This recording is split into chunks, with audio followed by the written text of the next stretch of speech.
থার্মোডিনামিক্সের এইটায় thermodynamics কিছু মনে আছে ক্লাস 11-এ ছিল, বা কারোর কেমিস্ট্রিতে কেউ পড়েছো কিছু? কেমিস্ট্রিতে কেমিস্ট্রি আর পড়েছো? ফিজিক্স উল্টো উল্টো ছিল, একটা ওয়ার্ক পজিটিভ একটা ওয়ার্ক হ্যাঁ হ্যাঁ নেগেটিভ এরকম কিছু একটা ছিল। হ্যাঁ হ্যাঁ হ্যাঁ। কেমিস্ট্রিতে ধরা হয় যে সিস্টেমের ওপর কাজ করলে পজিটিভ, আমরা ধরি যে সিস্টেম যদি কাজ করে তাহলে পজিটিভ। এইটা হচ্ছে মানে আমরা কাজ করাতে চাইছি। ফিজিক্স চাইছে যে মেশিন কাজ করুক, আর কেমিস্ট্রি চাইছে যে কেমিক্যালটার ওপর কাজ হোক। তো ওইভাবে ওরা পজিটিভ ধরা হয়। তো চলো ফার্স্ট ল। আচ্ছা, এইটা আমার একটু পুরনো নোট, ঠিক আছে, যেটা তোমাদের আজকে পাঠিয়েছি। এটা একটু পুরনো নোট। এই নোটটাকে একদম ডিটেলস ধরে ধরে লিখতে যাবে না। যদি খুব ভালো হয় যদি জাস্ট পড়ে জিনিসটা বুঝে 1-2 লাইনে লিখে নাও। 1-2 লাইন মানে এমনি এখানে 2 লাইনই রয়েছে, আর একটু যদি ছোট করে লিখতে পারো তোমরা নিজেদের সুবিধা মতো, কারণ এইখানটায় বেশি টাইম নষ্ট করার কোনো মানে হয় না এই জায়গাগুলোতে। এইগুলো একদম মানে স্টার্টিং সিম্পল জিনিস। যেমন থার্মোডিনামিক সিস্টেম কি, যে সিস্টেমটা, যে জিনিসটা নিয়ে, যে পার্ট অফ দ্য ইউনিভার্স যেটা নিয়ে আমরা ইনভেস্টিগেশন করছি আর কি, যেটা নিয়ে আমরা দেখছি যে কী চেঞ্জেস হচ্ছে না হচ্ছে, ওটাকেই আমরা থার্মোডিনামিক সিস্টেম বলবো। যেমন একটা আইডিয়াল গ্যাসকে তুমি একটা সিলিন্ডারের মধ্যে রেখে দিয়েছো, বা আরও সহজ এক্সাম্পল দিচ্ছি যে তোমরা জল গরম করছো, এটা বেস্ট এক্সাম্পল। তোমরা একটা কন্টেনারের মধ্যে জল গরম করছো, তো এই যে কন্টেনারের মধ্যে যে জলটা রয়েছে, এই কন্টেনারের মধ্যে যে জলটা রয়েছে এটাই আমার কি সিস্টেম। কোনটা সিস্টেম? কন্টেনারের মধ্যে জলটা। আচ্ছা, সিস্টেমটা কি হোমোজিনিয়াস না হেটারোজিনিয়াস? হোমোজিনিয়াস কখন বলবো? যদি সিস্টেমের মধ্যে যত কিছু আছে সবগুলো যদি একই ফেজে থাকে, তাহলে সেটাকে আমি হোমোজিনিয়াস সিস্টেম বলবো। যেমন এই সিস্টেমের মধ্যে কি তুমি জল দিয়ে রেখেছো, আর ধরো তার মধ্যে তুমি কি করেছো, জল রয়েছে আর ধরো দুধ দিয়ে রেখেছো, তাহলে সবগুলো একই ফেজে রয়েছে, লিকুইড ফেজে, তাহলে আমার এটা হোমোজিনিয়াস সিস্টেম হয়ে যাচ্ছে। সরি, এক সেকেন্ড, এখানে একটা কেস আছে, ইমমিসিবল, হ্যাঁ ওটা তো ভুলে যায়, যাই হোক। আর যদি তোমার সিস্টেমের মধ্যে যা যা যে কম্পোনেন্টসগুলো রয়েছে, মানে বা তুমি চা পাতা, চিনি, বাকি যা যা পেরেছো সব কিছু দিয়ে দিয়েছো, তারা যদি আলাদা আলাদা ফেজে বিলং করে, সেক্ষেত্রে আমার সিস্টেমটা হবে হেটারোজিনিয়াস সিস্টেম। ঠিক আছে? আবার এমন কি দুটো এমন মিক্সচার রয়েছে যেগুলো ইমমিসিবল, যেমন তুমি জলের মধ্যে তেল দিয়ে রেখেছো, যেগুলো মিশবে না, সেক্ষেত্রেও আমার সিস্টেমটা কিন্তু হেটারোজিনিয়াস সিস্টেম হবে। সেম ফেজে থাকার পরও জলের মধ্যে তেল দিয়ে রেখেছো, ওইগুলো তো মিশবে না, তাহলে ওটাও আমার হেটারোজিনিয়াস সিস্টেমের মধ্যেই পড়বে। না হলে জলের মধ্যে চা পাতা দেওয়া রয়েছে, তাহলে সেটা আমার কি হয়ে যাচ্ছে, হেটারোজিনিয়াস সিস্টেম। ঠিক আছে? তো সারাউন্ডিং কাকে বলবো? এই যে আমার যে জল গরম করছো তার বাইরে সব কিছুই সারাউন্ডিংস, আর ভেতরের এই জলটা হচ্ছে আমার সিস্টেম, যেটার মধ্যে তোমরা গরম করছো আর টেম্পারেচার চেক করছো যে টেম্পারেচার বাড়ছে কি বাড়ছে না। এইটা হচ্ছে ভেতরের পার্টটা সিস্টেম, আর বাকি বাইরের সব পার্ট হচ্ছে, everything outside the system is the surrounding. ঠিক আছে? নেক্সট, এই যে সারাউন্ডিং, এইগুলো একদম নর্মাল জিনিস, এগুলো জাস্ট বুঝতে হবে। বাউন্ডারিটা কি হয়, এখানে এইগুলো আমি প্রথম দিকে তো তাই জন্য খুব লিখে রেখেছিলাম আর কি, এখন আর এইসব এত লিখি না। বাউন্ডারিটা কি? এই যে জল গরম করছো, জলটা আমার সিস্টেম, বাইরে সব কিছু হচ্ছে সারাউন্ডিংস, তাহলে এই যে যে প্যানটার মধ্যে তুমি জলটা গরম করছো আর কি, সেটাই হচ্ছে আমার সেই প্যানের বা এই কন্টেনারটার যে বডিটা, এটাই হচ্ছে আমার কি, বাউন্ডারি। এই বডিটা হচ্ছে আমার বাউন্ডারি, প্যান এই কন্টেনারের বডিটা।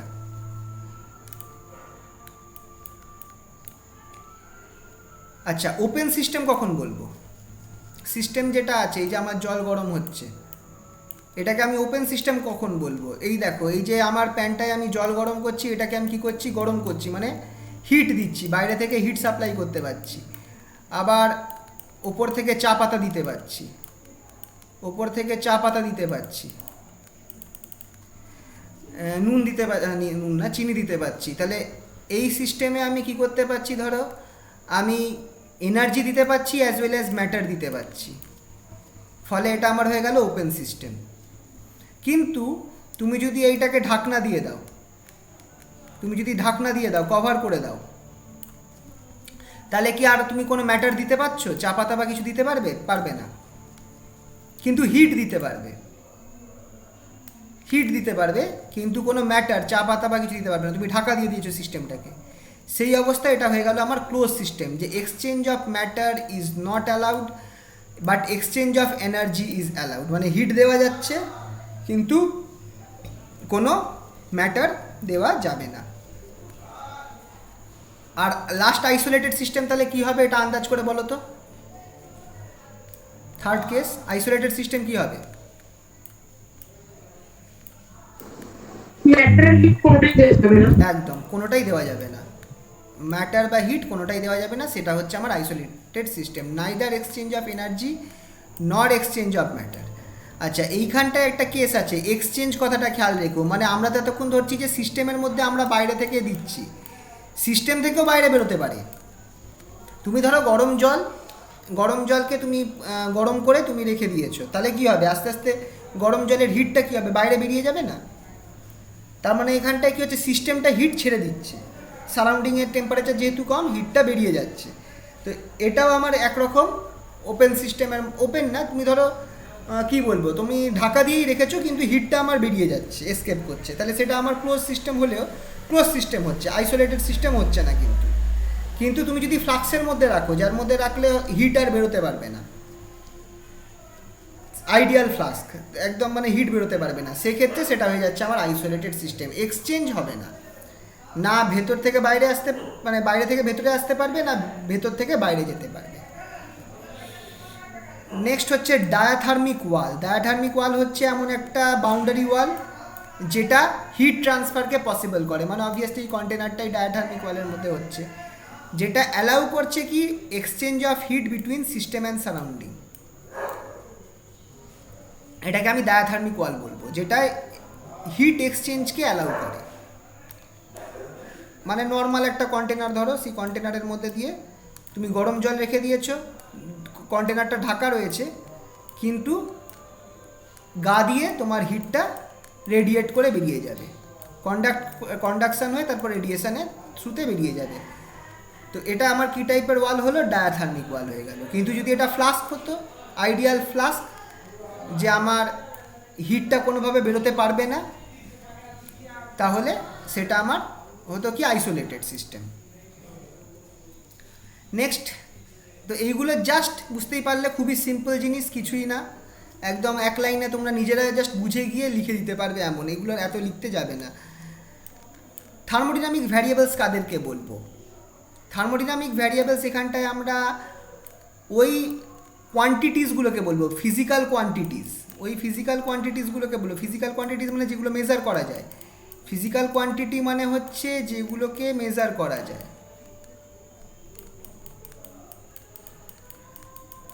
যেগুলোকে মেজার করা যায়।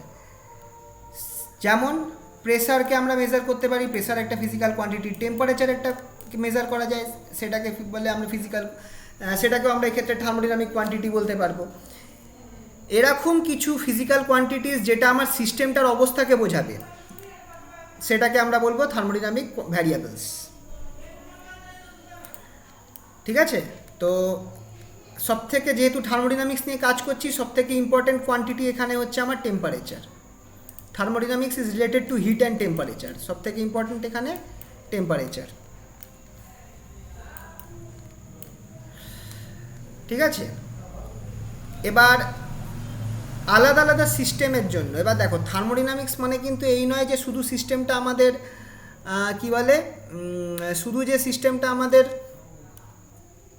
এই গ্যাস, একটা কন্টেনারের মধ্যে গ্যাস থাকছে বা একটা লিকুইড থাকছে তা কিন্তু নয়। থার্মোডিনামিক সিস্টেম কিন্তু অনেক কিছু কেসেস হতে পারে। তো যদি আমরা একটা সিলিন্ডারের মধ্যে গ্যাস রাখা রয়েছে, আমরা এটা নর্মালি এটাই আমরা বেশিরভাগ ইউজ করি থার্মোডিনামিক্সে, এই আইডিয়াটা। তো এইটাকে এরকম একটা সিস্টেম ধরি যে একটা সিলিন্ডারের মধ্যে গ্যাস রয়েছে, সেক্ষেত্রে আমার থার্মোডিনামিক ভ্যারিয়েবলস কী হচ্ছে, ওই গ্যাসটার একটা প্রেসার আছে, তাহলে প্রেসার। সেকেন্ড কি, গ্যাসটা একটা ভলিউম ধরে রয়েছে, যেটা অবভিয়াসলি সিলিন্ডারের ভলিউমটা, আর ওই গ্যাসটার একটা পার্টিকুলার টেম্পারেচার রয়েছে, তাহলে PVT common thermodynamic variable, pressure, volume, temperature, এই তিনটেকেই বেশিরভাগ থার্মোডিনামিক্সে আমরা ইউজ করব। প্রেসার, ভলিউম, টেম্পারেচার, এই তিনটে হচ্ছে common thermodynamic variables for a system. এগুলোকে বলা হয় হাইড্রোস্ট্যাটিক সিস্টেম, যেগুলোর জন্য আমার পিভিটি হচ্ছে thermodynamic variable, pressure, volume, temperature, এরকম একটা সিস্টেমকে বলা হয় হাইড্রোস্ট্যাটিক সিস্টেম, যেটার মধ্যে আমার কি একটা কন্টেনারের মধ্যে একটা ফ্লুইড রাখা রয়েছে। ঠিক আছে, এছাড়া কি কি সিস্টেম হতে পারে? তুমি একটা সারফেস ফিল্মকে তুমি ধরতে পারো। ফার্স্ট ইয়ারে তোমাদের ছিল না, তোমাদের সারফেস টেনশন ছিল না, নাকি ছিল সারফেস টেনশন? এগুলো ছিল না। ছিল না। সারফেস টেনশন যেটাকে বলে আর কি, পৃষ্ঠটান। সারফেস টেনশন যে একটা এরকম একটা ফিল্ম থাকে, তার মধ্যে একটা মানে পাতলা সর, যদি তোমাদের ক্লাস 11-এর যদি মনে থাকে একটু আধটু, যে একটা জল তো একটা সবসময় স্ট্রেচড মেমব্রেনের মতো ব্যবহার করে জলের সারফেস।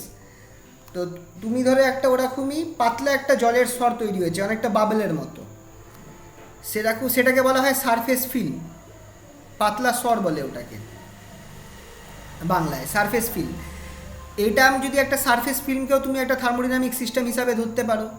সেক্ষেত্রে আমার থার্মোডিনামিক ভ্যারিয়েবলস কারা হচ্ছে? সারফেস টেনশন হচ্ছে, এরিয়া হচ্ছে, আর টেম্পারেচার। টেম্পারেচারটা কিন্তু কমনস। সারফেস টেনশন পৃষ্ঠটান, এরিয়া যেটা হচ্ছে ক্ষেত্রফল, আর টেম্পারেচার। একটা তারকে টেনে ধরে রেখেছো, স্ট্রেচড ওয়্যার, এটাকেও তুমি একটা থার্মোডিনামিক সিস্টেম হিসাবে ট্রিট করতে পারো। এটার ক্ষেত্রে আমার কি থাকছে? তারকে টেনে রেখেছো, তার মানে টেনশন কাজ করছে একটা, সেটা আমার থার্মোডিনামিক ভ্যারিয়েবল হবে। তারের কি আছে যেটা চেঞ্জ হবে? লেন্থটা চেঞ্জ হতে পারে। এখানে যে একটা তার, যেহেতু তার লেন্থ রয়েছে, সেটা একটা থার্মোডিনামিক ভ্যারিয়েবল। আর একটা কি? টেম্পারেচার। তাহলে মজার জিনিসটা দেখো, সারফেস টেনশন ইনক্রিজ করলে এরিয়া চেঞ্জ হবে, টেনশন ইনক্রিজ হলে লেন্থ চেঞ্জ হবে, আর উপরের ক্ষেত্রে প্রেসার ইনক্রিজ হলে ভলিউম চেঞ্জ হবে। তাহলে দেখো কিরম সিমিলারিটি রয়েছে জিনিসগুলোর মধ্যে। Surface tension, area, tension, length, pressure, volume, একটা ডাইমেনশনের পার্ট, আর একটা হচ্ছে কোনো টাইপের ফোর্স। টেনশন হোক, সারফেস টেনশন হোক, টেনশন হচ্ছে একটা নর্মাল ফোর্স, সারফেস টেনশন হচ্ছে ফোর্স পার অ্যাকচুয়ালি একটা force per unit length. Tension হচ্ছে নর্মাল ফোর্সকে বলে শুধু এফ, সারফেস টেনশন অ্যাকচুয়ালি বলে ফোর্স পার ইউনিট লেন্থ, আর প্রেসারকে হচ্ছে force per unit area. Pressure যেটা, সেটা হচ্ছে ফোর্স পার ইউনিট এরিয়া। তাহলে দেখো একটা কীরকম সিমিলারিটি রয়েছে জিনিসগুলোর মধ্যে। ইলেকট্রিক সেল, একটা ব্যাটারি, সেটাকেও তুমি চাইলে ধরতে পারো অ্যাজ এ থার্মোডিনামিক সিস্টেম। এর ক্ষেত্রে ফোর্সের জায়গায় আমি কি কাজ করবে? Potential difference. ফোর্সের জায়গায় আমার কাজ করবে হচ্ছে পোটেনশিয়াল ডিফারেন্সটা। যেটা চেঞ্জ হবে সেটা হচ্ছে চার্জ। পোটেনশিয়াল ডিফারেন্সের জন্য আমার যেটা চেঞ্জ হতে পারে সেটা হচ্ছে চার্জ আমার মুভমেন্ট করবে। আর অবভিয়াসলি টেম্পারেচার কমন সবার ক্ষেত্রে। একটা প্যারাম্যাগনেটিক সিস্টেম, একটা সিস্টেম রয়েছে যা ম্যাগনেটিক সিস্টেম রয়েছে, তার ক্ষেত্রে আমার কি থাকছে? থার্মোডিনামিক ভ্যারিয়েবল, ম্যাগনেটিক ইন্টেন্সিটি থাকছে, ডাইপোল মোমেন্ট থাকছে, আর টেম্পারেচার কমন। ঠিক আছে, তো এইগুলো আমার কটা এক্সাম্পল যে কী টাইপের থার্মোডিনামিক সিস্টেম হতে পারে। ঠিক আছে, আচ্ছা এবার যে আসল জায়গায় আসা যাক। এইগুলো 2 নম্বরের প্রশ্ন আসে। এক্সটেন্সিভ আর ইন্টেন্সিভ ভ্যারিয়েবলস। এক্সটেন্সিভ ভ্যারিয়েবল আর ইন্টেন্সিভ ভ্যারিয়েবল কাদেরকে বলবো? এক্সটেন্সিভ ভ্যারিয়েবল হচ্ছে ওই ভ্যারিয়েবলগুলো যারা এই ফর্মুলা মেনে চলবে, y = y1 + y2, আর ইন্টেন্সিভ ভ্যারিয়েবল ওই y = y1 + y2। মানে কি, কথার কথা বলছি, একটু এখানে গেলাম।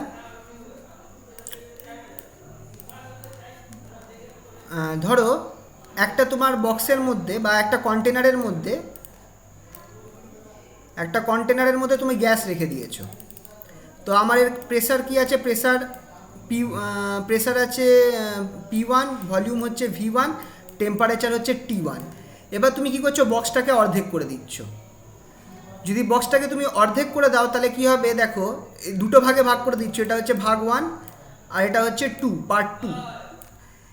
দুটোর কিন্তু খেয়াল করে দেখো প্রেসার আর টেম্পারেচার কিন্তু সেম থাকবে, দুটোর কিন্তু প্রেসার আর টেম্পারেচার সেম থাকবে, কিন্তু দুটো পার্টের কি হবে, ভলিউমটা আমার আলাদা হয়ে গেল। দুটো পার্টের গ্যাসের ভলিউম কিন্তু আলাদা হয়ে গেল, V2 হয়ে গেল, আর কথার কথা এটা V3 হয়ে গেল। তাহলে দেখো আগের ভলিউম কি ছিল, V1 ছিল, V1 equals to V2 plus V3। নতুন ভলিউম যে দুটো ভলিউম হয়েছে সেটা হচ্ছে V1 equals to V2 plus V3। তার মানে এটা কোন ফর্মুলাকে মানছে, এই ফর্মুলাটাকে মানছে, y equals to y1 plus y2। যদি তুমি সিস্টেমটাকে দুভাগে ভাগ করে দাও তাহলে যে নতুন ভ্যারিয়েবলগুলো সৃষ্টি হবে সেটা আমার এই ফর্মুলা মানবে। এটা হচ্ছে ভাগ করার আগের ভ্যারিয়েবলটা, আর এটা হচ্ছে ভাগ করার পরের ভ্যারিয়েবল দুটো। তো ভলিউম কি হচ্ছে দেখো, ভাগ হয়ে যাচ্ছে। যদি তুমি এরকম একটা সিস্টেমকে দুভাগে ভাগ করে দাও ভলিউমটা ভাগ হয়ে যাচ্ছে, কিন্তু প্রেসারটা কিন্তু, প্রেসার আর টেম্পারেচার কিন্তু ভাগ হচ্ছে না। New pressure and new temperature is equal to the old one. ধরো এটাকে তুমি, এই কথার কথা বলছি, প্রেসারটাও P2 হয়ে গেল আর এই প্রেসারটা P3 হয়ে গেল, আর আগের প্রেসারটা P1 ছিল। তাহলে খেয়াল করে দেখো P1 equals to P2 plus P3, তাই তো? এই জায়গাটা বুঝতে পারলে তো? এই জায়গাটা বুঝতে পারলে? I/2 ধরো ভ্যারিয়েবল, অবভিয়াসলি আমরা থার্মোডিনামিক ভ্যারিয়েবল নিয়েই কথা বলছি এখানটায়, মানে প্রেসার ভলিউম টেম্পারেচার নিয়েই কথা হচ্ছে, এটা তো বুঝতে পেরেছো? তাহলে ধরো আমার কাছে একটা বাক্স রয়েছে বা একটা কন্টেনার রয়েছে, কন্টেনারের মধ্যে আমার এক গ্যাস রয়েছে, গ্যাসটার ইনিশিয়ালি প্রেসার হচ্ছে P, ভলিউম হচ্ছে V, টেম্পারেচার হচ্ছে T। তুমি কি এবার যদি তুমি বক্সটাকে দুভাগে ভাগ করে দাও তাহলে তুমি ধরে নাও এই ভাগ করে দেওয়ার ফলে কি হলো, জাস্ট তুমি কিছু করনি, গরম করনি, ঠান্ডা করনি, জাস্ট এটা পার্টিশন করে দিয়েছো। তাহলে তোমার কি হলো, আচ্ছা ইনিশিয়ালি আমার প্রেসার টেম্পারেচার আর ভলিউম কি ছিল, PVT ছিল ইনিশিয়ালি, ঠিক আছে তো? এখন দুভাগে ভাগ করে দেওয়ার ফলে তোমার প্রেসার আর টেম্পারেচার কি হয়েছে, প্রথম পার্টের প্রেসার হয়ে গেছে ধরো P1, সেকেন্ড পার্টের হচ্ছে V1, P1 প্রথম পার্টের হচ্ছে P1 pressure, V1 volume, T1 temperature, second পার্টের হচ্ছে P2 প্রেসার, V2 ভলিউম আর T2 টেম্পারেচার, ঠিক আছে? এটা আমি ধরলাম আপাতত। এবার তোমরা ভেবে বলো, তুমি গ্যাসটার একটা প্রেসার ছিল, তুমি জাস্ট তাকে একটা পার্টিশন দিয়ে তুমি গ্যাসটাকে ওই কন্টেনারটার মধ্যে একটা পার্টিশন টেনে দিয়ে তুমি গ্যাসটাকে দুভাগে ভাগ করে দিয়েছো। প্রেসার কি চেঞ্জ হবে? না, প্রেসার চেঞ্জ হবে না। তার মানে আমি বলতে পারি P equals to P1 plus P2, sorry P equals to P1 equals to P2, কারণ চেঞ্জ হচ্ছে না। টেম্পারেচার কি চেঞ্জ হবে? একই থাকবে। একই থাকবে, কারণ তুমি তো এখানে কিছু করছো না, গরম ঠান্ডা কিছু করছো না, জাস্ট দুভাগে ভাগ করে দিচ্ছ। তাহলে প্রেসার টেম্পারেচার এগুলো আমার সেম থাকছে, কিন্তু ভলিউমটা কি হবে? ভলিউমটা অ্যাড হয়ে যাবে তো। ভলিউমটা কিন্তু এখন আমার ভাগ হয়ে গেছে। আগের যে ভলিউম ছিল সেটা হচ্ছে এখনকার দুটো ভলিউমের যোগফল। তাহলে যে থার্মোনিক, এবার যদি তুমি সিস্টেমটাকে দুভাগে ভাগ করে দাও তাহলে যে থার্মোডিনামিক ভ্যারিয়েবলগুলো আমার চেঞ্জ হচ্ছে না, যেমন প্রেসার আর টেম্পারেচার, যারা আমার এই রিলেশন মেনটেন করবে, P equals to P1 plus P1 equals to P1 equals to P2 আর T equals to T1 equals to T2, এদেরকে আমি ইন্টেন্সিভ ভ্যারিয়েবল বলবো। বুঝতে পারলে এবার? আচ্ছা, যদি তুমি থার্মোডিনামিক সিস্টেমটাকে দুভাগে ভাগ করে দাও তো যে থার্মোডিনামিক ভ্যারিয়েবলগুলো ভাগ করার পরও চেঞ্জ হবে না তারা হচ্ছে ইন্টেন্সিভ ভ্যারিয়েবল। এটা 2 নম্বরের প্রশ্নে আসে, what do mean by intensive and extensive variables. কিন্তু যে থার্মোডিনামিক ভ্যারিয়েবলটা ভাগ হয়ে যাচ্ছে, যেমন ভলিউমটা ভাগ হয়ে যাচ্ছে, আগের ভলিউমটা হচ্ছে এখনকার ভলিউমের যোগফল, এটা হয়ে গেল আমার কি টাইপের ভ্যারিয়েবল, এক্সটেন্সিভ ভ্যারিয়েবল। বোঝা গেল তো এবার? তো এইটা কিন্তু 2 নম্বরের প্রশ্নে আসে, what do mean by intensive and extensive variable. ঠিক আছে তো? তো সেটাকেই আমি এখানটায় করে দিয়েছি।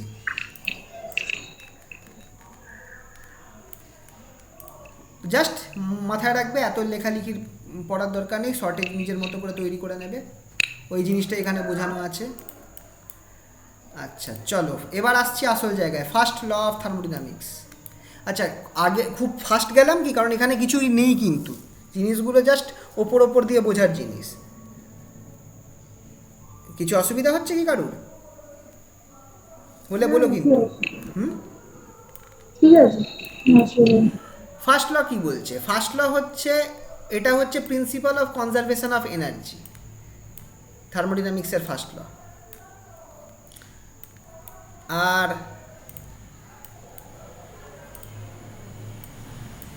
ফার্স্ট ল যেটা আছে সেটা বলছে কি, যে তোমার কিন্তু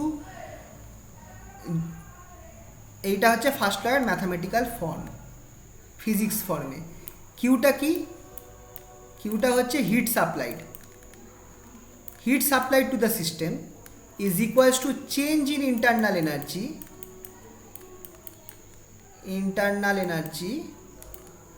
plus work done by the system।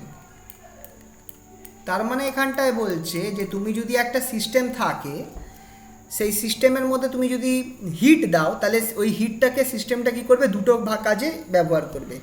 প্রথমত কি করবে, সেই সিস্টেমটা নিজের ইন্টারনাল এনার্জিকে ইনক্রিজ করবে।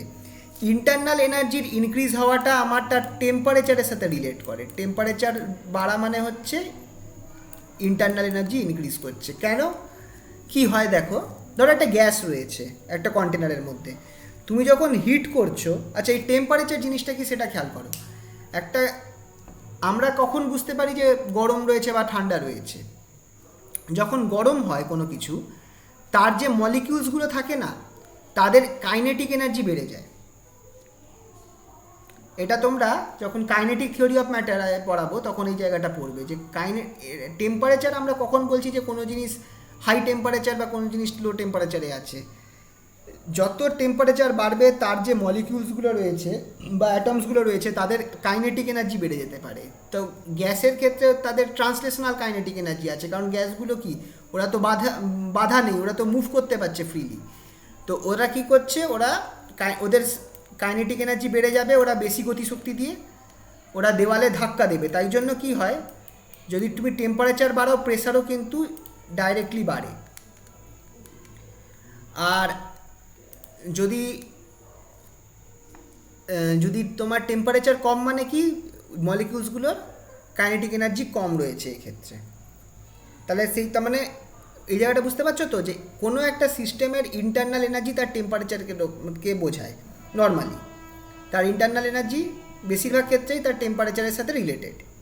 টেম্পারেচার যত বাড়বে তার ইন্টারনাল এনার্জি তত, মানে ইন্টারনাল এনার্জি বাড়া মানে হচ্ছে টেম্পারেচার তার বাড়ছে, ঠিক আছে?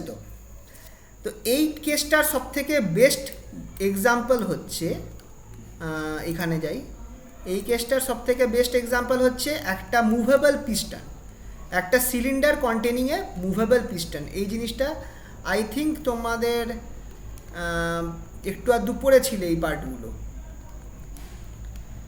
তুমি কি ধরবে দেখো, একটা সিলিন্ডারকে ধরছি, সিলিন্ডারের মধ্যে একটা এরকমভাবে একটা পিস্টন লাগানো রয়েছে। পিস্টনটা কি হচ্ছে, পিস্টনটা মুভ করতে পারে। মানে যদি আমি অনেকটা কিরাম বলো তো, সিরিঞ্চের মতো, তুমি চাইলে এখান দিয়ে প্রেসার দিলে কি হবে বলো তো, আর এইখানটায় আমার গ্যাসটা রয়েছে, এখানটায় আমার গ্যাসটা রয়েছে। তাহলে কি হচ্ছে, ধরো তুমি কি করতে পারো, তুমি এখানটায় ফোর্স অ্যাপ্লাই করতে পারো। তুমি যদি এখানে ফোর্স অ্যাপ্লাই করো, কি হবে, এই পিস্টনটাকে তুমি ঠেলে নামিয়ে দিতে পারবে, তাই তো? এই জিনিসটাকে বলে পিস্টন। কিন্তু বেশি তো নামবে না, গ্যাস আছে তো। হ্যাঁ, যতটা কিছুটা নামালে, ধরো এইখানটায় ছিল, তুমি এই পজিশনে নিয়ে আসলে, এই পজিশনে নিয়ে আসলে, তাহলে কি হলো, গ্যাসটা কি হলো, কম্প্রেসড হয়ে গেল। গ্যাসটা কি হলো, কম্প্রেসড হয়ে গেল কি না? এবার কম্প্রেসড হওয়ার ফলে কি হচ্ছে বলো তো, গ্যাসের ভেতরে প্রেসার বাড়বে। এই ভেতরে যে গ্যাসটা রয়েছে তার প্রেসার কিন্তু বাড়ছে, কেন, ভলিউম কমে যাচ্ছে। আর এখানটায় তুমি কি করছো, তুমি এই চাপছো, তুমি ফোর্স অ্যাপ্লাই করছো, তার মানে আর ফোর্স অ্যাপ্লাই করে কি করছো, পিস্টনটাকে নিচের দিকে নামাচ্ছ। ফোর্স অ্যাপ্লাই করে তুমি পিস্টনটাকে নিচের দিকে নামাচ্ছ, তার মানে কি হচ্ছে বলো তো, তুমি কিন্তু এখানে ওয়ার্ক ডান করছো, একটা কাজ করছো এক্ষেত্রে।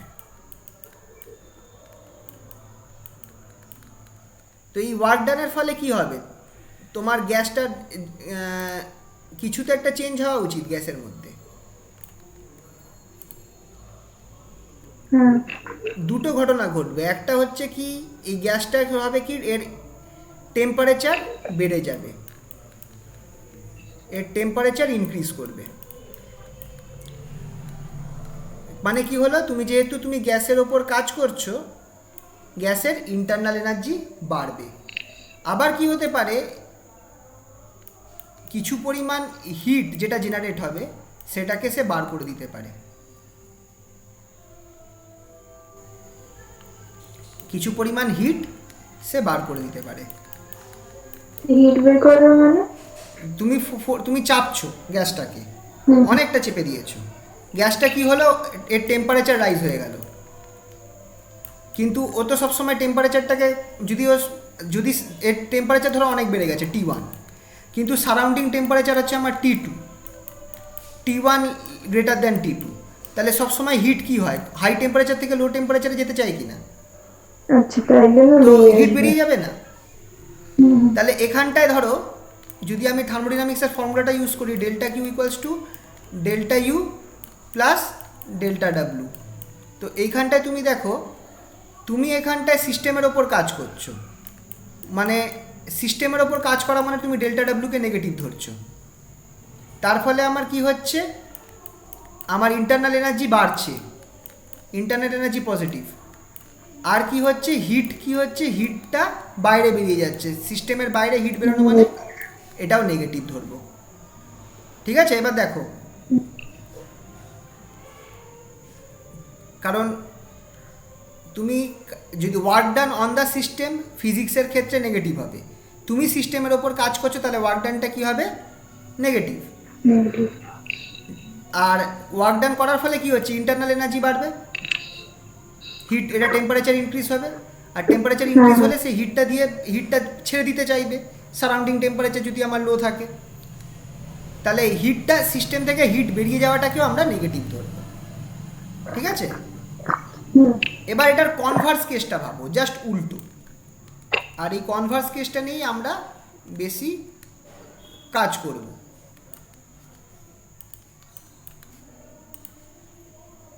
ধরো সেই সিস্টেম রয়েছে,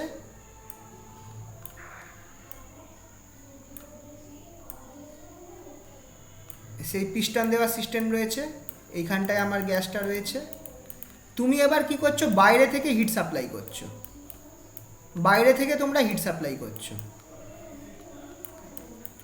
তাহলে এই ক্ষেত্রে আমার ডেল্টা কিউ হয়ে গেল পজিটিভ, বাইরে থেকে যেহেতু সিস্টেমের মধ্যে হিট দেওয়া হচ্ছে, তাহলে আবার কি হবে, ডেল্টা কিউ হয়ে গেল পজিটিভ। এবার খেয়াল করে দেখো, যখন তুমি গ্যাসের মধ্যে এই জায়গাটা মনে করো, কোনো একটা বস্তুকে যখন হিট করা হয় সে কি হয়, এক্সপ্যান্ড করতে চায় কি না? কোনো কিছুকে হিট দিলে সে বড় হতে চাইবে, এক্সপ্যান্ড করবে। যেরকম নর্মাল থার্মোমিটারের যে ইয়ে থাকে আর কি, পারদ থাকে, ওটা কি হয়, কিভাবে মাপে, ওটা এক্সপ্যান্ড করে যায়। তো যে কোনো বস্তু এক্সপ্যান্ড করে। তো এখানে যে গ্যাস আছে, যখন তুমি বাইরে থেকে হিট দেবে, এই গ্যাসটা এক্সপ্যান্ড করতে চাইবে। বা তুমি এইভাবেও ভাবতে পারো যে আমার এখানটায় কি হচ্ছে, হিটটা দিলে আমার প্রেসার বাড়ছে, ভেতরের টেম্পারেচারটা বাড়ছে। টেম্পারেচার বাড়ছে মানে কি, আমার ইন্টারনাল এনার্জি, হ্যাঁ, ইন্টারনাল এনার্জিও ইনক্রিজ করবে। আর কি হবে,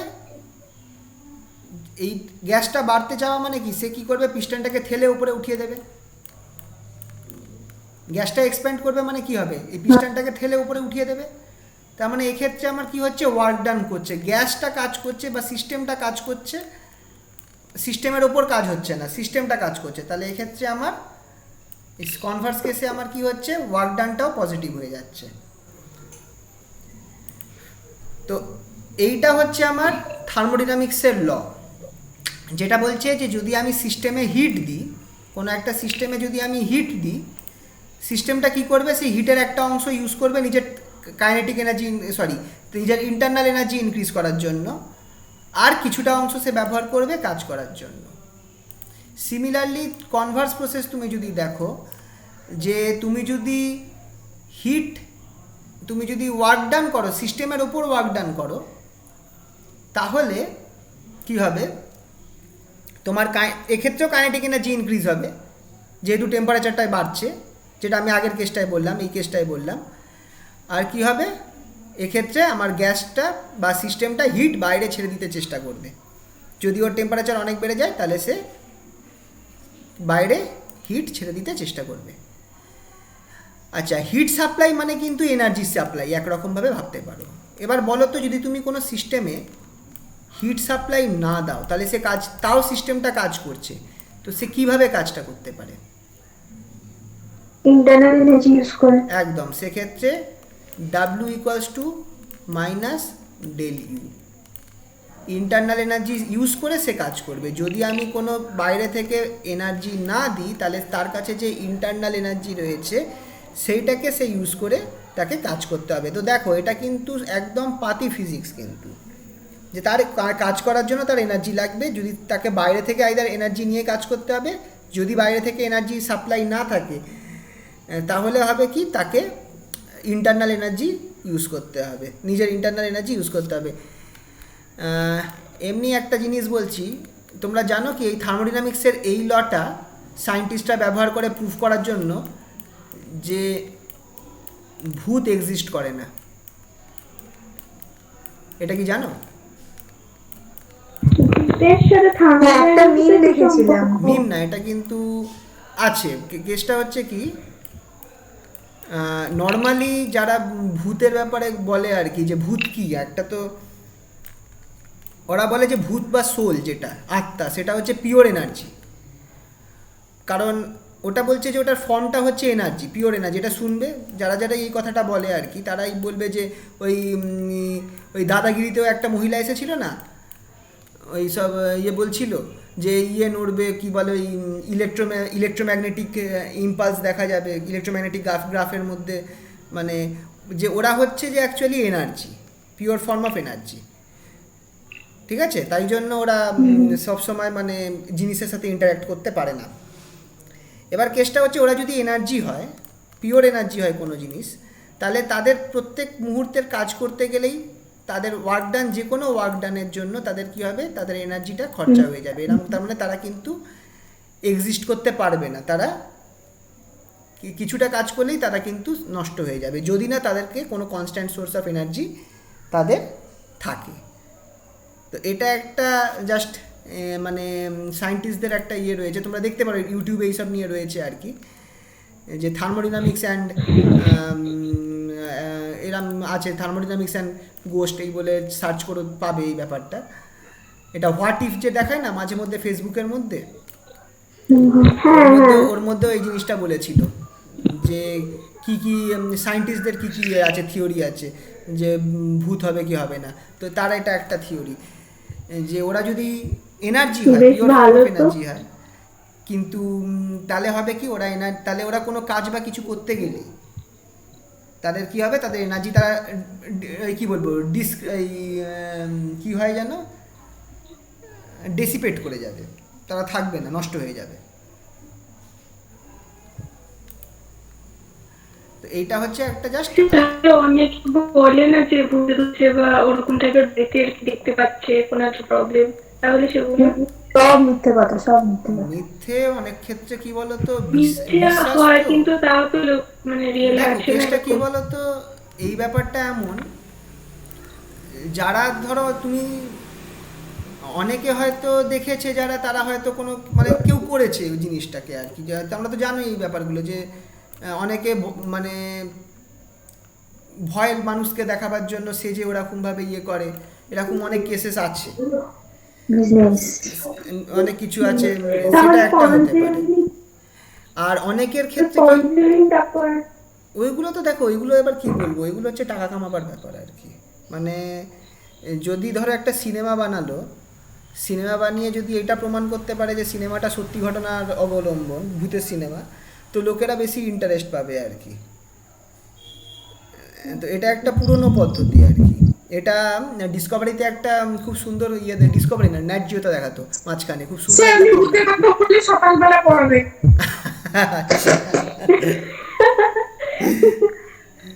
এলিয়েন ভগবানের দিকে আর ভূত আর একদিকে। হ্যাঁ, হ্যাঁ তাই জন্যই তো ভয় একটা জিনিসেরই আছে, সেটা হচ্ছে জম্বি ভাইরাস। ওটা সাইন্টিফিক, বাকি অন্য কিছুতে ভয় নেই। হ্যাঁ ওটা কি সত্যি স্যার? স্যার জম্বি সত্যিকারের হয়? না, বলছি যেরকম ধরো মানে একমাত্র ওটাই একমাত্র সাইন্টিফিক ভূত আর কি। যদি জম্বি যেটা আছে, জম্বি অ্যাপোকালিপসের আইডিয়াটা, যে ভাইরাস থেকে হয়েছে, মানুষ ওরকম হয়ে গেছে।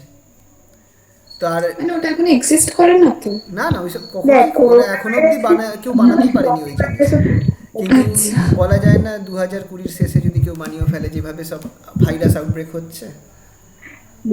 না না, মানে ভাইরাস বানা ঠিক আছে, তো এরকম ধরনের পাতলা টাইপের ভাইরাস কেন বানাতে যাবে কেউ? হ্যাঁ, ওর থেকে না না, আমাদের করোনা মানে ভাইরাস- করোনা ভাইরাসের ভ্যাকসিন বানাতে গিয়ে জম্বি ভাইরাস বানিয়ে নিল। হ্যাঁ, ব্যাস হয়ে গেল। হ্যাঁ, ব্যাস, শেষ।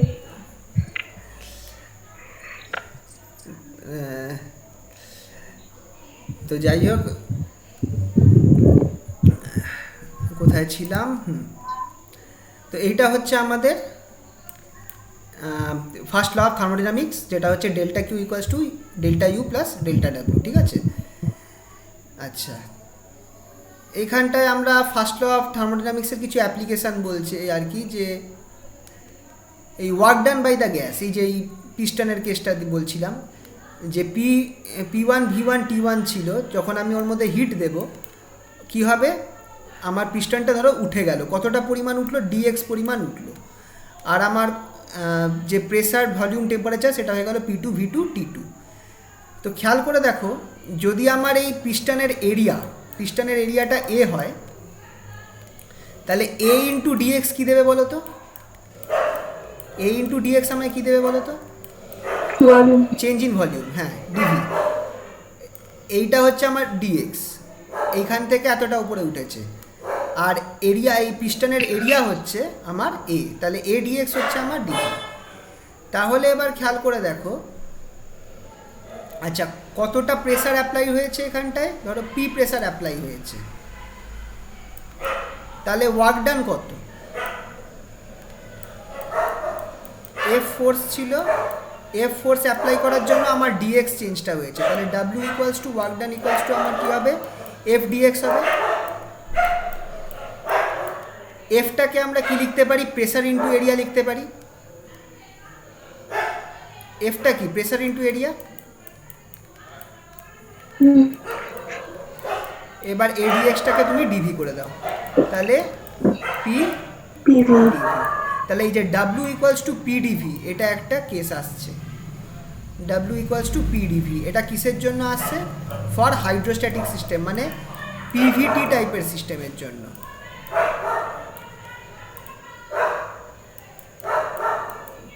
PVT টাইপের সিস্টেমের জন্য বা হাইড্রোস্ট্যাটিক সিস্টেমের জন্য।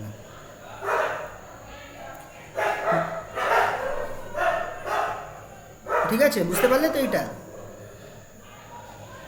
তারপরে কি হচ্ছে? হ্যাঁ স্যার হ্যাঁ স্যার আচ্ছা, এবার ওয়ার্ক ডান যেটা আছে, ওয়ার্ক ডান যদি আমার নর্মালি, এটা হচ্ছে small work done, DW equals to PDV, তাহলে V1 থেকে V2 ভলিউম চেঞ্জ করার জন্য আমার ওয়ার্ক ডান কী হয়ে যাবে, ইন্টিগ্রেশন হবে W equals to integration V1 to V2 পিডিভি, তাই তো? ডিডাব্লিউ যদি আমার পিডিভি হয়, তাহলে work done from changing volume যদি V1 থেকে V2 তে চেঞ্জ হয়, তাহলে ওয়ার্ক ডান কত হচ্ছে, পিডিভি হয়ে যাচ্ছে, integration V1 to V2 PDV. ঠিক আছে? এই যে যেগুলো এখানে বললাম না, যে কতটা চেঞ্জ হচ্ছে, ওয়ার্ক ডান কী হচ্ছে, সেগুলোই এখানে দেওয়া রয়েছে, work done by a gas. খুব কঠিন কি মানে এগুলো কিন্তু খুব একটা অসুবিধা হবে না, তোমরা যদি পড়ো এগুলোর মধ্যে কিন্তু খুব একটা বোঝার কিছু নেই, জাস্ট ওপর দিয়ে রিডিং পড়ে যেও বুঝতে পারবে। ঠিক আছে?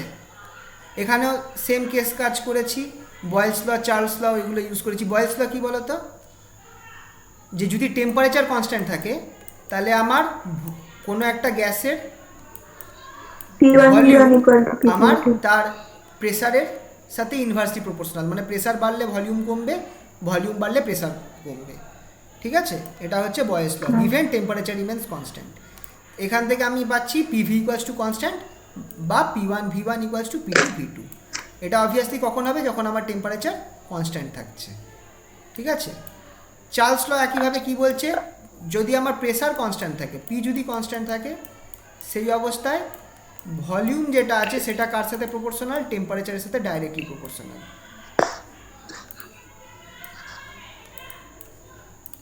তো সেই ক্ষেত্রে কি হচ্ছে দেখো,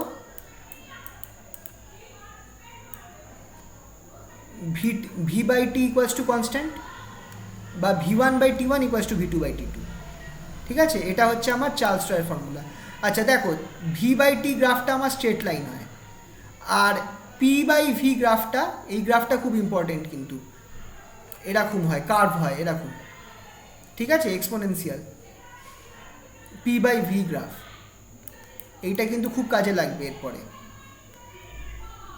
প্রেসার ল একইভাবে কি বলছে, যখন ভলিউম কনস্ট্যান্ট থাকবে তখন প্রেসার কার ওপর নির্ভর করবে, টেম্পারেচারের ওপর ডাইরেক্টলি প্রপোর্শনাল হবে, P প্রপোর্শনাল টু T বা P/T equals to constant or P1/T1 equals to P2/T2। এই তিনটে লকে যদি আমি কম্বাইন করে দিই তাহলে আমি আমার গ্যাস ল পেয়ে যাচ্ছি। গ্যাস ল মনে আছে, ideal gas law PV equals to RT বা PV/T ইকুয়ালস টু কনস্ট্যান্ট। এই কনস্ট্যান্টটাকে আমি R ধরছি, আরটাকে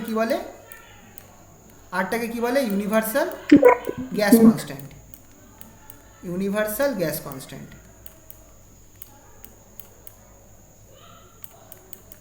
এটার ভ্যালু হয় about 8.31 joule per mole per kelvin, joule mole inverse kelvin inverse. ঠিক আছে, এরকম একটা কিছু ভ্যালু থাকে, এটা হচ্ছে আর এর ভ্যালু। আচ্ছা, আজকে এইটুকুনি করে ছেড়ে দেবো। ওয়ার্ক ডানটা আর পিভি ডায়াগ্রাম কীরকম হয়, ঠিক আছে। পিভি ডায়াগ্রামকে আরেকটা নাম আছে, সেটা হচ্ছে ইন্ডিকেটর ডায়াগ্রাম। পিভি ডায়াগ্রামকে ইন্ডিকেটর ডায়াগ্রামও বলে। ঠিক আছে, চলো এইটার ব্যাপারে কিছু জিনিস তোমাদেরকে বলি। নর্মালি পিভি ডায়াগ্রাম তুমি এক্স অ্যাক্সিসে তুমি ভি নেবে, ওয়াই অ্যাক্সিসে পি নেবে। ঠিক আছে, তো ধরো আমি এরকম একটা গ্রাফ আঁকলাম।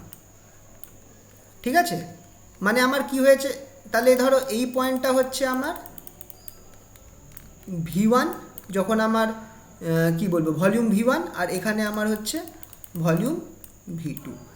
এই যে দুটো পয়েন্ট আমি এঁকেছি, এই পয়েন্টটা আর এই পয়েন্টটাকে আমি বলবো হচ্ছে কথার কথা P1 V1। এটা তো আমি গ্রাফে আঁকছি, তো তাহলে আমি কোঅর্ডিনেটের মতো করে দেখাতে পারি। এই পয়েন্টটাকে আমি নাম দিলাম P1 V1, আর এই পয়েন্টটাকে একইভাবে আমি নাম দেবো কত, ধরো P2 V2 নাম দিলাম, P2 V2। ঠিক আছে, তাহলে আমার সিস্টেমটাকে আমি কি বলছি, P1 V1 স্টেট থেকে P2 V2 স্টেটের মধ্যে গেছে। সেটাকে আমি যদি গ্রাফে দেখাই, তাহলে গ্রাফ হচ্ছে এরকম। তাহলে আমার স্টেটটা কতটা ওয়ার্ক ডান করেছে, ওয়ার্ক ডানটা কী হবে খেয়াল করে দেখো, work done equals to PdV বা ইন্টিগ্রেশন PdV। তো এবার খেয়াল করে দেখো, কোনো কিছু ইন্টিগ্রেশন অফ y dx, এটা যদি তোমরা মনে থাকো, ইন্টিগ্রেশন অফ y dx কোনো একটা গ্রাফের মধ্যে, সেটা আমার এই এরিয়াটাকে বোঝায়। এই গ্রাফটার নিচে যে এরিয়াটা কভার করছে, এই এরিয়াটাই হয়ে যাচ্ছে আমার ওয়ার্ক ডান। এই জায়গাটা বুঝতে পারলে কি না বলো আমাকে, এই জায়গাটা বুঝতে পারলে কি না বলো। এই যে এরিয়াটা রয়েছে গ্রাফের, এই এরিয়াটাই হচ্ছে আমার work done by the system. ঠিক আছে, হ্যাঁ স্যার বুঝেছি। আচ্ছা, এবার ধরো এই একই কেসটা আমি ধরলাম, একটু নিচে গেলাম, সিস্টেমটা কিন্তু সেই একই গেল। ধরো P1 V1 থেকে P2 V2 গেল, কিন্তু এবার একটু এরমভাবে গেল। এই P1 V1, এই পয়েন্টটা হচ্ছে আমার P1 V1, আর এই পয়েন্টটা হচ্ছে আমার P2 V2। এক্ষেত্রে আমার ওয়ার্ক ডানটা কী হবে? এই এরিয়াটা, এর নিচে যে এরিয়াটা রয়েছে সেইটা, এই এরিয়াটা, এইটা আমার ওয়ার্ক ডান হবে। আচ্ছা বলো তো কোন এরিয়াটা বড়, কোন গ্রাফের এরিয়াটা বড়? এই গ্রাফের এরিয়াটা বড় না এই গ্রাফের এরিয়াটা বড়? সেকেন্ডেরটা বড়। তার মানে কোন ওয়ার্ক ডানটা বেশি হচ্ছে? অবভিয়াসলি এইটার ওয়ার্ক ডানটা বেশি হচ্ছে। এই গ্রাফের ওয়ার্ক ডানটা বেশি হচ্ছে। কেন বেশি হচ্ছে? কারণ এরিয়াটা বড়। তো এ থেকে আমরা কি বুঝতে পারছি? দেখো, এ থেকে আমরা বুঝতে পারছি যে সিস্টেমটা ইনিশিয়াল পয়েন্ট থেকে ফাইনাল পয়েন্টে যে গেল সেটার উপর কিন্তু ওয়ার্ক ডানটা নির্ভর করছে না। এই জায়গাটা ভালো করে বুঝবে। প্রথম কেসে সিস্টেমটা P1 V1 থেকে P2 V2 গেছে, দ্বিতীয় কেসেও সিস্টেমটা P1 V1 থেকে P2 V2 গেছে। এক্ষেত্রে আমার ওয়ার্ক ডান যা হয়েছে ধরো W1, এক্ষেত্রে আমার ওয়ার্ক ডান হয়েছে আলাদা W2। W2 is greater than W1। Sorry, path function, হ্যাঁ কি বললে? Path function, path function.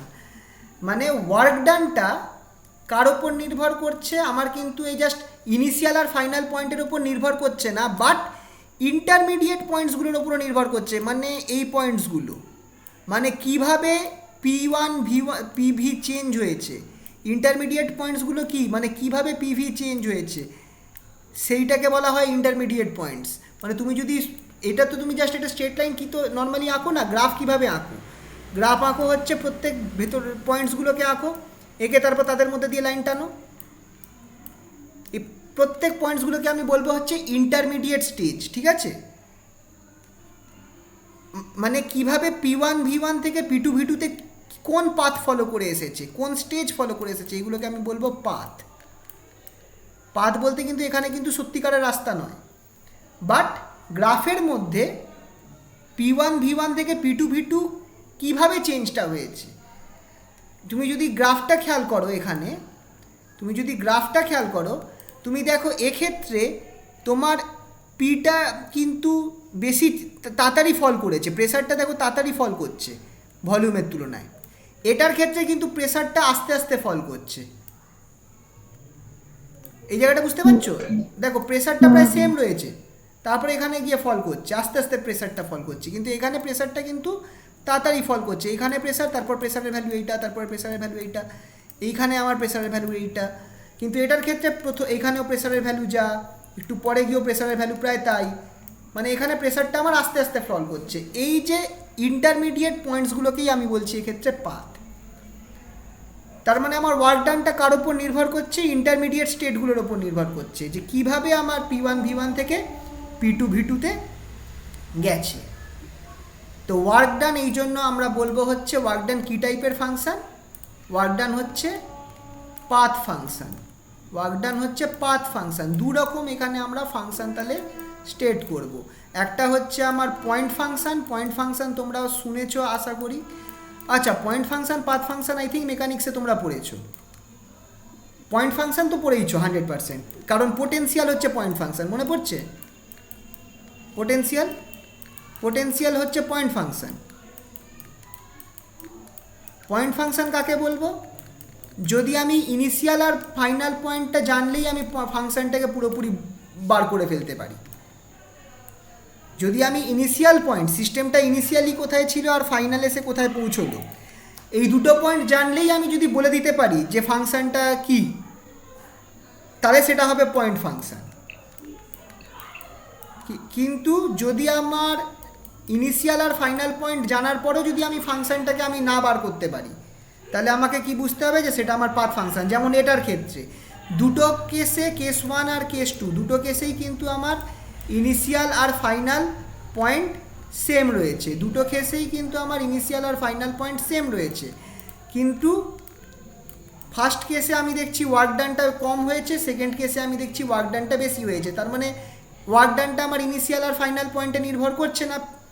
তাহলে ওয়ার্ক ডানটা কিসের ওপর নির্ভর করছে? কোন পাথে সে ইনিশিয়াল থেকে ফাইনালে গেছে, বা কোন ইন্টারমিডিয়েট পয়েন্টসগুলোর মধ্যে দিয়ে সে P1 V1 থেকে বা ইনিশিয়াল থেকে ফাইনাল পয়েন্টে গেছে।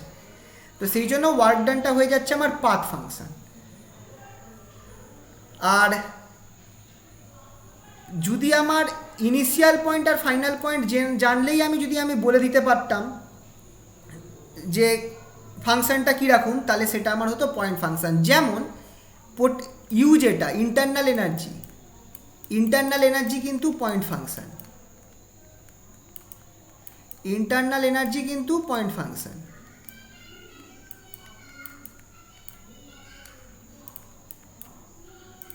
Internal energy point function. Internal energy কিন্তু পয়েন্ট ফাংশন হচ্ছে, কারণ ইন্টারনাল এনার্জি টেম্পারেচারের ওপর ডিপেন্ড করে। আর তুমি যদি এই পয়েন্টের টেম্পারেচার আর এই পয়েন্টের টেম্পারেচার জানো, তুমি ইন্টারনাল এনার্জির চেঞ্জটা বলে দিতে পারবে, কিন্তু ওয়ার্কের ক্ষেত্রে সেটা বলতে পারছো না। একইভাবে হিটের ক্ষেত্রেও তোমরা বলতে পারবে না। হিট যেটা আছে, হিট যেটা তুমি সিস্টেমে কত হিট দিচ্ছ না দিচ্ছ, সেটাও কিন্তু আমার পাথ ফাংশনই হবে।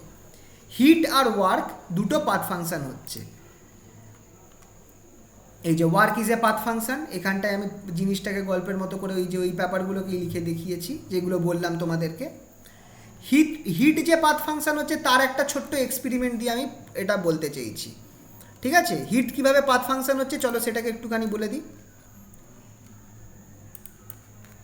হিট পাথ ফাংশন কিভাবে হচ্ছে সেটাকে দাঁড়া এক সেকেন্ড।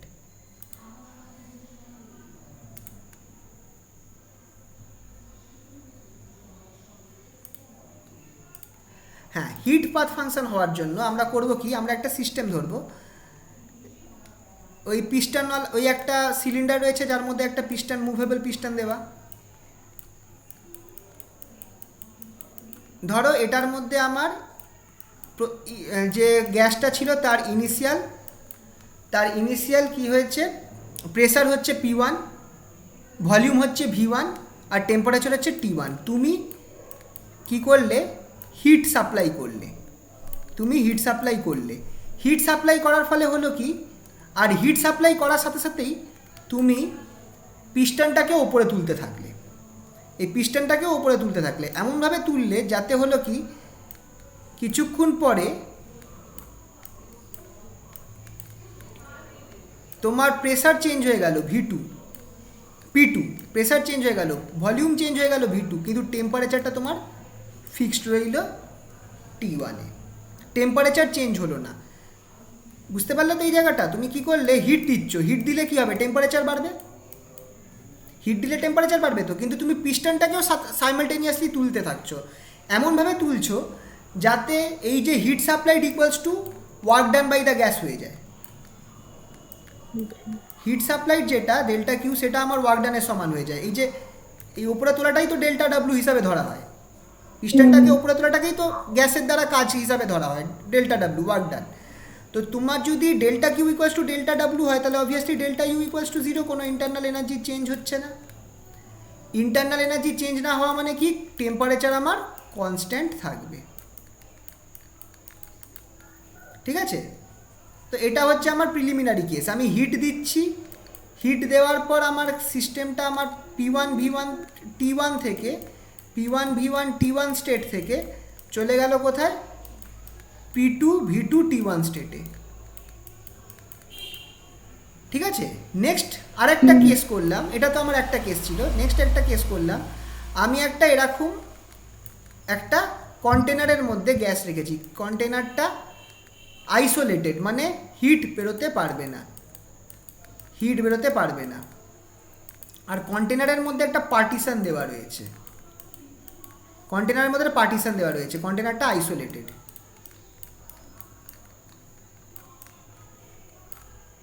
তার মানে হিট বেরোতে পারবে না।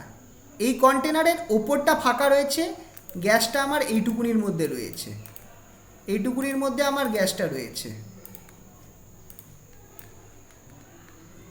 এইটুকুনির মধ্যে আমার গ্যাসটা রয়েছে। আর অবভিয়াসলি গ্যাসের টেম্পারেচার প্রেসার কত? প্রথমে রয়েছে P1 V1 T1, ঠিক আছে তো? এবার আমি কি করলাম, এই যে পার্টিশনটা দেওয়া রয়েছে, এই পার্টিশনটা যে দেওয়া রয়েছে, এই পার্টিশনটাকে আমি তুলে দিলাম মানে উঠিয়ে দিলাম, পার্টিশনটাকে আমি বার করে দিলাম। তাতে হলো কি, আমার এবার পুরো এটা আমার অ্যাভেলেবেল হয়ে গেল, পুরো চেম্বারটা আমার গ্যাসের জন্য অ্যাভেলেবেল হয়ে গেল। তাহলে আমার কি হবে, গ্যাসের ভলিউম চেঞ্জ হবে, ভলিউমটা চেঞ্জ হয়ে গেল। ধরো মানে এমনভাবেই জিনিসটা রয়েছে, ভলিউমটা ঠিক চেঞ্জ হয়ে P2 হয়ে গেল, V2 হয়ে গেল, আর প্রেসারটা চেঞ্জ হয়ে P2 হয়ে গেল। কিন্তু এইটা আমার আইসোলেটেড সিস্টেম, মানে আমার হিট বেরোতে পারবে না, তাই জন্য টেম্পারেচার অফ দ্য সিস্টেম আমার T1ই থেকে যাবে। এই টাইপের এক্সপ্যানশনকে বলা হয় ফ্রি এক্সপ্যানশন,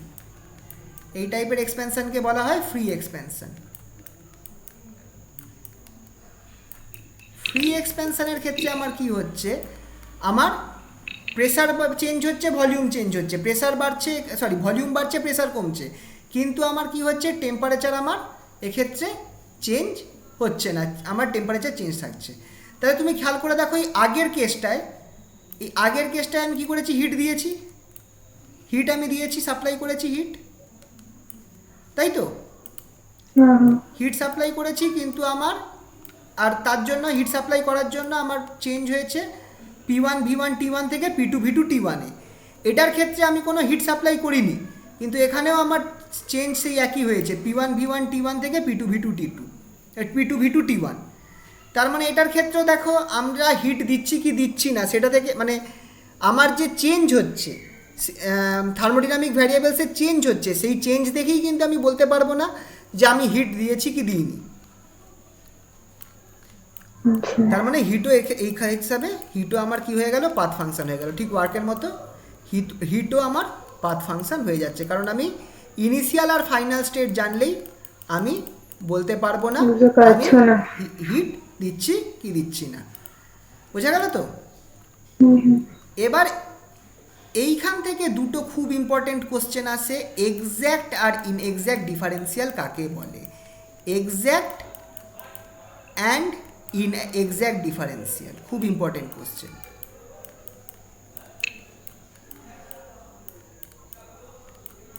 এইখান থেকেই জিনিসটা আসে, আর এটা 2 নম্বরের প্রশ্ন খুব দেয় এটা, ঠিক আছে? Exact and inexact differential.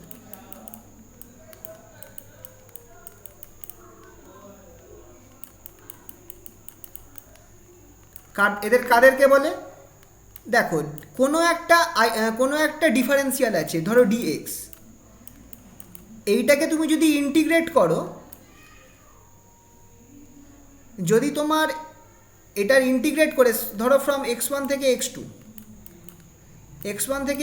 এটাকে তুমি যদি ইন্টিগ্রেট করে তুমি এর অরিজিনাল ফাংশনটা পেয়ে যাচ্ছ, জাস্ট ইনিশিয়াল আর ফাইনাল পজিশনে ইন্টিগ্রেট করেই তুমি অরিজিনাল ফাংশনটাকে বার করতে পারছো, তাহলে এটা আমার কি হয়ে গেল, এটা আমার হয়ে গেল এক্স্যাক্ট ডিফারেন্সিয়াল। ইন্টিগ্রেট করেই তুমি পেয়ে যাচ্ছ, মানে তোমার কি দরকার, তোমার ইনিশিয়াল আর ফাইনাল পয়েন্টসগুলো দরকার, তাহলেই তুমি ফাংশনটাকে বার করতে পারছো।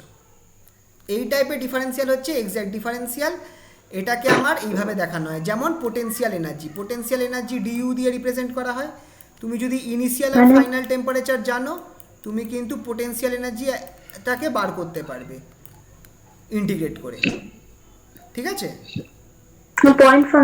পয়েন্ট ফাংশনগুলো সব তাহলে আমার কি হবে, পয়েন্ট ফাংশনগুলো সব আমার এক্স্যাক্ট ডিফারেন্সিয়াল হবে, পয়েন্ট ফাংশনগুলো সবাই আমার এক্স্যাক্ট ডিফারেন্সিয়াল হবে, যেগুলো তুমি ইন্টিগ্রেট। এখানে দেখো, এখানে কিন্তু এই কীভাবে জিনিসটাকে একই জিনিস কিন্তু ঘুরিয়ে বোঝানো হয়েছে। তুমি ইন্টিগ্রেট করো ফ্রম লিমিট বসিয়ে, তাহলে তুমি যদি অরিজিনাল ফাংশনটা বার করতে পারো, তাহলে তোমার সেটা এক্স্যাক্ট ডিফারেন্সিয়াল হলো। কিন্তু যদি শুধু আরেকটা কোনো ভ্যারিয়েবল রয়েছে y, যেটাকে শুধু তুমি লিমিটেডটা বসিয়েই তুমি যদি ওয়াইটা না বার করতে পারো, যদি তোমার ওয়াইটা পাথের ওপর নির্ভর করে, এই যে পাথ c1 এর জন্য একরকম হবে, আবার ধরো y1 হলো, আবার c2 এর জন্য যদি পাথটা, যেমন তোমরা লাইন ইন্টিগ্রাল করেছিলে মনে আছে তো, লাইন ইন্টিগ্রালের মতো, হুম তোমার যদি C2 জন্য তোমার ওয়াইটা চেঞ্জ হয়ে যায়, পাথের ওপর যদি নির্ভরশীল হয়ে যায়, যেমন এটার ক্ষেত্রে দেখো তোমার শুধু ইনিশিয়াল আর ফাইনালটা জানলেই তুমি বার করে দিতে পারছিলে, কিন্তু এখানে তোমার ইনিশিয়াল আর ফাইনাল জানলে হবে না, তোমার পাথটাও জানতে হবে কোন পাথের মধ্যে দিয়ে যাচ্ছে, লাইন ইন্টিগ্রালের মতো। এইগুলো আমার হয়ে যাচ্ছে কি টাইপ, ইনএক্স্যাক্ট। আর ইনএক্স্যাক্টগুলোকে না একটা কাট দিয়ে লেখা হয়, ডি কাট ওয়াই। ইনএক্স্যাক্ট ডিফারেন্সিয়ালকে ডি কাট দিয়ে লেখা হয়। আর এইগুলো কোনগুলো হয়, যতগুলো পাথ ফাংশন আছে তারা হয় ইনএক্স্যাক্ট, যতগুলো পাথ ফাংশন আছে তারা হয় ইনএক্স্যাক্ট। পাথ ফাংশনগুলো হয় ইনএক্স্যাক্ট, কারণ কি একই ব্যাপার। পাথ ফাংশন কি আমাকে জানতে হবে ইন্টারমিডিয়েট স্টেজগুলো, পাথটা জানতে হবে। আর পয়েন্ট ফাংশন আমার ইনিশিয়াল আর ফাইনাল পয়েন্ট জানলেই আমি বার করতে পারবো, ঠিক আছে? বোঝা গেল তো এই জায়গাটা? এইটা কিন্তু খুব প্রশ্নই আসে, what do you mean by exact and inexact differential, খুব আসে, এটা কিন্তু খুব ইম্পর্টেন্ট, ঠিক আছে? তো এই জন্য থার্মোডিনামিক্সের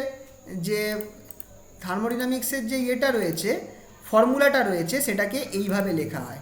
থার্মোডিনামিক্সের ফর্মুলাটাকে এইভাবে লেখা হয়, ডি কিউ কাট, কারণ হিটটা কি function, path function. Path function মানে এটা কি টাইপের, ইনএক্স্যাক্ট। ডি কিউ হচ্ছে ইনএক্স্যাক্ট ডিফারেন্সিয়াল। হিট, দেখো খেয়াল রাখবে, হিট পাথ ফাংশন আর ডি কিউ হচ্ছে ইনএক্স্যাক্ট ডিফারেন্সিয়াল, তার সাথে equals to DU plus D cut W. এই দুটো হচ্ছে আমার পাথ ফাংশন বা ইনএক্স্যাক্ট, আর এটা হচ্ছে আমার point function, hence it is exact differential.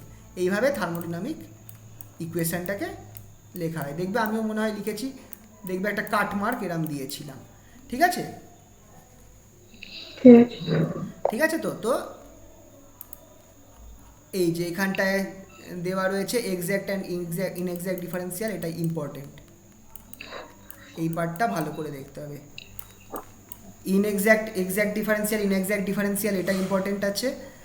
আর তোমাদের এই যে হিট কিভাবে, কেন ওয়ার্ক ডান পাথ ফাংশন হচ্ছে, কেন হিট পাথ ফাংশন হচ্ছে, এই পার্টটা ইম্পর্টেন্ট আছে। এই ইন্ডিকেটর ডায়াগ্রাম কিরমভাবে আলাদা আলাদা হয়,